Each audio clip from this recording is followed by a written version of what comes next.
하시군가 표대를 향하여 그리스도 예수 안에서 하나님의 위에서 부르신 부름에 상하여 발견하고 그러므로 누구든지 우리 온전히 이른 자들 이렇게 생각할지니 만일 어떤 일에 너희가 달리 생각하면 하나님이 이것도 너희에게 나타내시리라. 오직 우리가 어디까지 이르렀든지 그대로 행할 것이라. 형제들아 너희는 함께 나를 본받으라. 그리고 너희가 우리를 본받은 것처럼 그와 같이 하는 자들을 눈여겨보라. 오늘 말씀은 본을 보이신 예수님이라는 제목의 말씀으로 같이 은혜를 나누겠습니다. 여러분은 과연 어떤 부모이십니까? 부모로서 해야 할 일 중 가장 중요한 일은 과연 무엇일까? 그것은 다름 아니라 자녀들에게 본을 보이라는 것입니다. 왜냐하면 자녀는 부모를 보고 배우고 또 부모를 닮기 때문에 그렇습니다. 그래서 이런 말이 있죠. 자녀를 둔 부모는 아무 데서나 마음대로 침도 못 뱉는다라는 말이 있습니다. 그만큼 자녀 앞에서 부모의 행동이 중요하다 할 수가 있겠죠. 부모는 자녀의 거울이라고 말했으나 자녀는 뒤에서도 배운다라는 말이 있습니다. 얼마나 부모가 모범을 보이느냐에 따라서 그 자녀도 그만큼 성숙하는 것이고 성장하는 것입니다. 도대체 넌 누굴 닮아서 그러냐는 말을 보통 하죠. 누굴 닮겠습니까? 네, 자기 어머니나 아버지 닮겠죠. 아니면 뭐 외가 쪽 닮든지.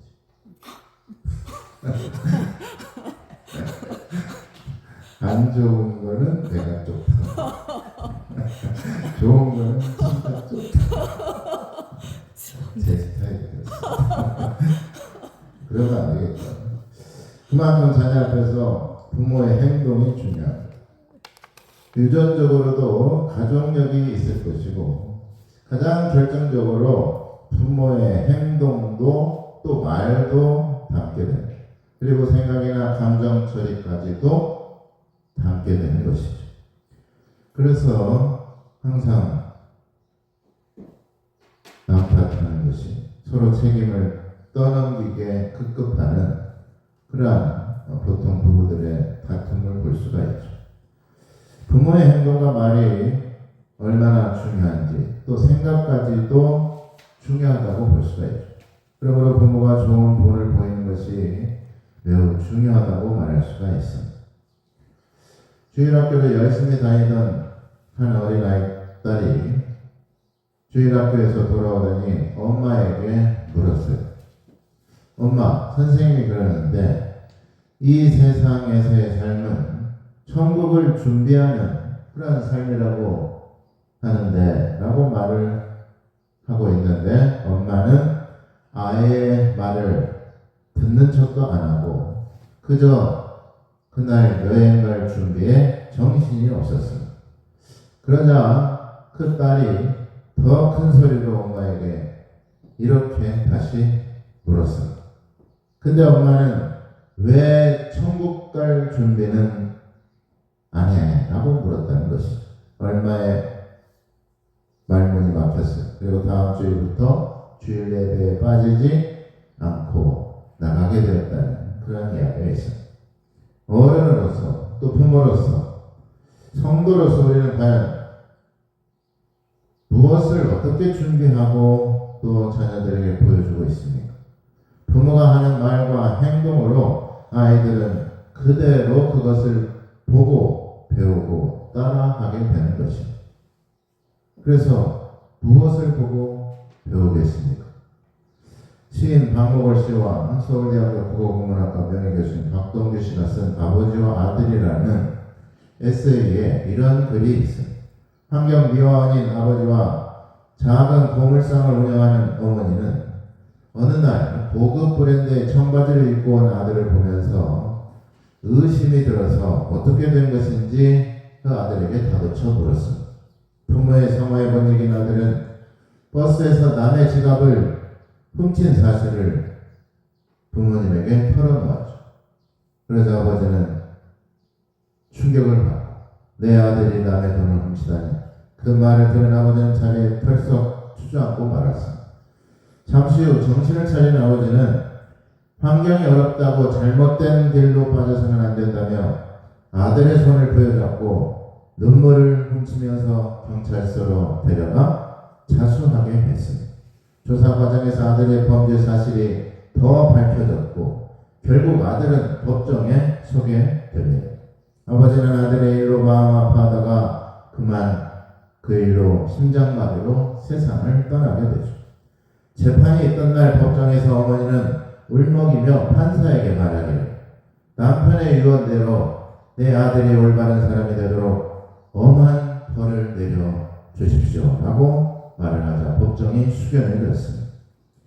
이어서 아들은 옆에서 눈물을 흘립니다. 아버지는 저 때문에 돌아가셨어요. 정말 제가 잘못했습니다. 그렇게 후회하며 반성하는 모습을 보이게 됩니다. 이제 판결의 시간이 되었습니다. 판사가 선언합니다. 처벌을 내리지 않겠습니다. 무죄입니다. 라는 뜻밖의 판결에 어리둥절해지는 당사자와 거기에 모여있던 주위 사람들에게 판사가 그 이유를 이렇게 밝혔다고 합니다. 우리는 이처럼 훌륭한 아버지의 아들임을 믿기 때문에 이런 결정을 내렸다라고 말을 합니다. 그 아버지의 그 아들이란 말이 그냥 있는 말이 아니죠. 우리는 사랑도 부모에게서 배우게 되고 미움도 부모에게서 배우게 되는 것입니다. 또 행동도 말도 부모를 닮게 됩니다. 그러므로 부모는 좋은 본을 보이며 살아가야 되는 줄 믿으시기 바랍니다. 그런데 사실 말처럼 본을 보이는 것이 그렇게 쉬운 일이 아닙니다. 그래서 믿음의 부모들은 뭘 해야 됩니까? 하나님께 기도해야 되는 것이죠. 미국에서 여전히 아직까지도 존경을 받는 대통령이 있습니다. 160년이나 지났는데도 미국 국민들은 아직까지도 가장 훌륭한 대통령 하면은 이분을 손에 꼽습니다. 그분은 바로 링컨 대통령이죠. 링컨 대통령 어릴 때부터 넉넉하지 못한 가정에서 태어났습니다. 정상적인 교육도 1년도 채 받지 못했습니다. 그러나 어머니 낸시는 링컨이 태어나자마자 그에게 성경을 부지런히 읽어주며 성경에 있는 이야기를 들려주곤 했습니다. 링컨이 9살 되었을 때 어머니가 세상을 떠나며 이러한 유언을 남겼습니다. 사랑하는 아들아, 나는 너에게 100평의 땅을 물려주는 것보다 하나님의 말씀인 성경을 물려주는 것이 너무나도 기쁘다. 너는 매일 성경을 읽어라. 인생의 위기가 닥칠 때마다 더욱 성경을 읽어라. 삶의 기준을 하나님의 말씀에 두고 살아라. 하나님을 사랑하고 이웃을 사랑해야 된다. 이것이 이 어머니의 마지막 부탁이다 라고 유언을 남겼습니다. 그 후에 링컨은 어머니의 유언을 마음에 담고 열심히 성경을 읽었습니다. 비록 초등학교도 졸업하지 못한 그였지만 성경을 읽고 성경의 말씀의 지혜대로 살았습니다. 그리고 마침내 미국의 가장 존경받는 대통령이 될 수가 있었다는 말씀이죠.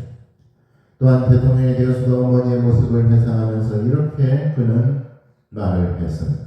저는 어머니의 기도를 생생하게 기억합니다. 그 기도 소리는 늘 저를 따라다녔습니다. 아니, 그 기도 소리는 일생 동안 제 귓가에 머물러 있습니다. 라고 고백했습니다. 어머니의 기도가 그를 만들었다는 것이죠. 눈물의 기도는 절대로 우리를 배신하지 않습니다. 눈물로 키운 자식은 절대로 실망시키지 않습니다. 옆 성도에게 기도하는 부모가 됩시다. 부모가 됩시다. 깡패, 술 주정뱅이, 도박꾼이었던 조지 뮬러라는 사람이 5만 번의 기도의 응답을 받는 사람으로 변화되었습니다. 과연 그가 변화된 힘은 무엇이었을까? 그리고 그는 1만 명 이상 고아를 혼자서 양육을 했죠.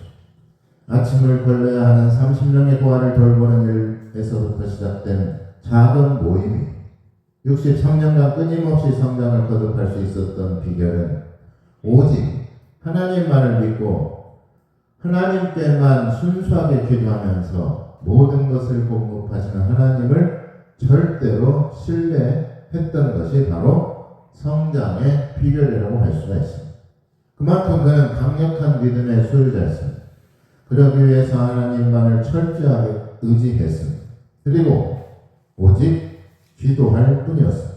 고아원을 설립하고 학교와 선교 단체를 후원하고 또 전도책자와 성경을 배포하는 사역을 계획할 때도 오직 하나님만을 의지하며 말씀을 붙잡고 그는 기도했습니다. 그때마다 하나님께서는 놀라운 은혜와 놀라운 능력으로 그를 도와주셨다는 것이죠. 물론 즉각적인 응답을 받기도 했지만 경우에 따라서는 몇 달, 몇 년 동안 기도하면서 끈질긴 게 하나님의 인도하심을 기다려야 할 때도 있었다고 합니다. 그런데도 멜러는 하나님께 대한 기대를 접어본 적이 없다는 것이죠. 그래서 신학자 R.A. 토레이 박사는 이 뮬러에 대해서 이렇게 말을 합니다. 과거의 가장 강력한 기도의 인물들 가운데 한 사람이 바로 조지 뮬러입니다. 그는 거의 60년 이상 사역을 감당하면서 $720 이상을 사용했다. 하지만 조지 뮬러는 그런 금액이 필요하다고 해서 또 하나님의 사역을 감당하기 어렵다고 해서 그가 기도한 적은 한 번도 없었다. 조지 뮬러가 어떤 문제를 놓고서 기도할 때에는 성경에서 그것에 관련된 내용을 확인한 다음에 그는 기도하였다. 어느 때는 하나님께 간구하기 앞서 며칠 동안 성경을 확인할 때도 있었다. 그리고 하나님의 언약을 확인하고 나면 성경을 펴고 손가락으로 그 부분을 짚고서 간구해서 그는 응답을 받았다. 그는 언제나 성경을 펴놓고 기도했다라고 그를 평가하고 있습니다. 무턱대고 덮어놓고 기도한 것이 아니라 하나님의 말씀을 부여잡고 기도를 했다는 것이 따라서 한번 해보겠습니다. 덮어놓고 믿지 말고 덮어놓고 믿지 말고 펴놓고 믿자. 펴놓고 믿자. 덮어놓고 무작정 믿는 것은 기복신앙, 무속신앙이다. 성경의 말씀대로 믿어야 되고 성경의 말씀을 붙잡고 기도해야 되는 것입니다. 세계적인 부흥사였던 모디 목사님은 사람의 위대함은 그가 얼마나 많은 종을 데리고 있느냐가 아니라 오히려 그가 얼마나 많은 사람들을 섬기는가에 따라 판가름 난다라고 의미심장한 말을 남겼습니다. 우리 사회가 빠져있는 현상 중에 하나가 성공제일주의, 출세하면 다 된다는 식의 출세지향주의. 그래서 우리나라 속담에도 정승집 개 죽으면 문상 가도 정승이 죽으면 안 간다는 아주 세태를 풍자한 속담이 있습니다. 정작 정승이 죽을 때보다 정승이 권력을 잡고 세력이 있을 때 그 조문객들이 문정성시를 이룬다는 뜻이죠. 권세의 빌부터 살아가는 간사한 모습들이라고 볼 수가 있습니다. 권력의 기대에 출세 가도를 달리는 것이 세상의 출세의 공식처럼 되어 있지만 이러한 야비한 담합을 보면서 과연 이 세상에 정의란 있는 것일까? 정의를 한번 생각해 볼 수가 있습니다. 세상은 자기 편을 만들고 내 편만을 위해서 존재하는 게 세상의 이치죠. 자기중심적이고 인간의 이기심과 욕심 때문에 그렇습니다. 또 계급을 나누고 등급을 나누고 차별을 두는 것을 좋아합니다. 그래서 흙수저가 있고 금수저가 있는 것입니다. 누가 더 성공하고 누가 더 비싸고 누가 더 큰 집에 사는지 누가 제일 돈을 많이 버는가에 초점이 맞춰져 있습니다. 그럼에도 불구하고 정작 인생에서 더 중요하고 더 절실하게 필요한 것이 과연 무엇일까? 성공보다 더 중요한 것은 과연 무엇일까? 출세보다 더 중요한 것은 과연 무엇일까? 그것은 다름 아니라 인성, 인품, 인격이라고 할 수가 있습니다. 그래서 더 오래 더 건강한 사회와 관계가 되는 것은 바로 인성인 것이에요. 1938년 하버드 대학에서 시작한 프로젝트가 있습니다. 그랜트 연구라는 프로젝트인데 1930년대 후반 이후 하버드 대학을 졸업할 2학년생 268명을 대상으로 무엇이 좋은 삶을 구성하는 것들인가 또 삶을 향상시키는 조건이 무엇인가에 대해서 85년 동안 그들의 물어보고 추적 결과 조사에 본 내용이 있습니다. 행복하다고 느끼거나 혹은 자신이 성공할 수 있었던 이유 중 하나같이 그들은 인간관계라고 말을 했습니다. 매일 만나는 사람, 잠시 함께 일을 한, 혹시 잠깐 스쳐 지나간 모든 사람들과 가지는 인간관계가 그들의 삶의 행복과 성공에 영향을 주었다라고 말을 합니다. 생각해보면 사실 좋은 추억이 있는 사람이 행복하다는 것은 두말할 필요도 없습니다. 그래서 치매도 예쁜 치매가 있고 미운 치매가 있습니다. 예쁜 치매는 좋은 것만 기억하고 아름다운 추억만 생각하는 것이죠. 미국 금융 및 투자의 거물인 JP 모건의 CEO인 모건은 성공에 대한 비결을 묻는 기자에게 뭐라고 말을 했을까요? 돈? 성공? 아닙니다. 그가 말하는 것은 인성이었습니다. 인성이 바로 성공의 조건입니다.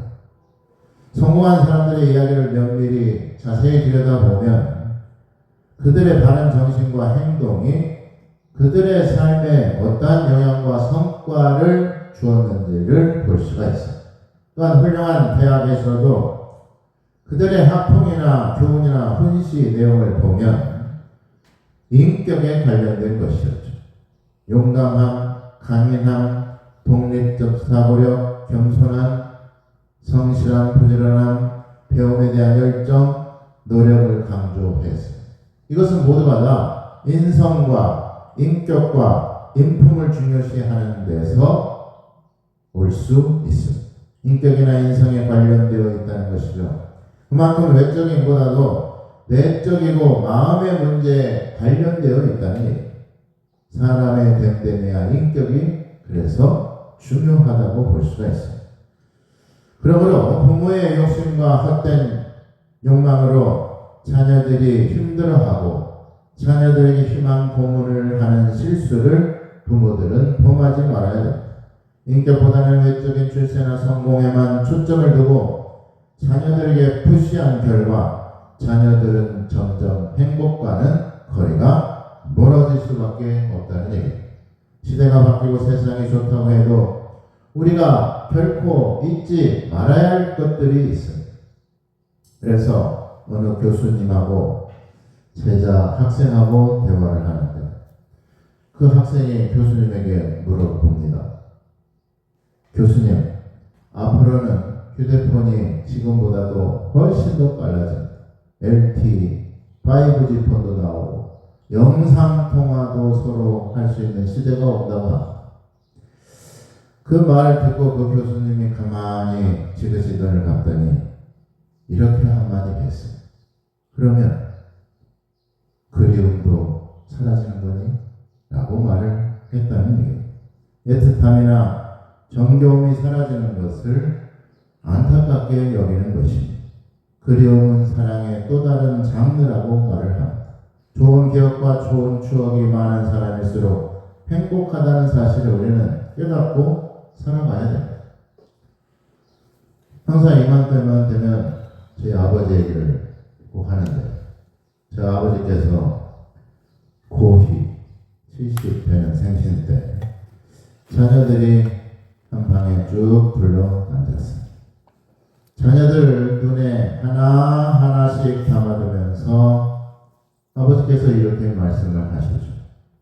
수욕, 정이 풍부지하고 남은 가만히 있고자 하나 바람이 그치지 않고 자욕, 양이 침부되라.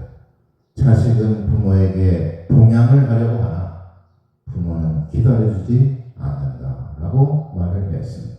그리고 아버지는 한 달 후에 그 해를 끝으로 돌아가셨습니다. 그리움만 남게 되는 때가 결국 오는 것입니다. 그래서 뭐라고 말하는 다 같이 한번 해볼까요? 있을 때 잘하죠. 있을 때 잘. 네, 역성도에 있을 때 잘하죠. 있을 때 잘. 있을 때 잘하라는 것입니다.